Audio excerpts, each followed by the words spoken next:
Good evening po sir, ito pa yung aking system na login form and register form.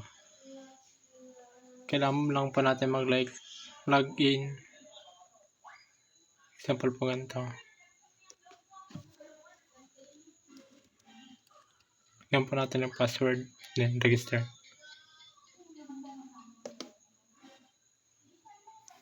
Pag nagdirekta na po siya sa login, it means successful siya.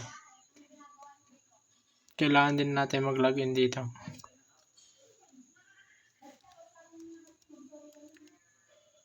Then pag nalagyan natin, may magpapakita na successful.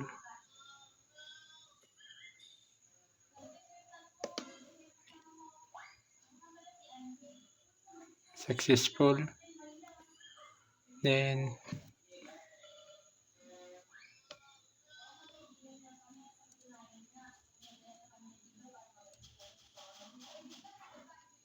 pag mali naman po yung nalagay natin password, magbabalid po siya. Yan lang po. Thank you po.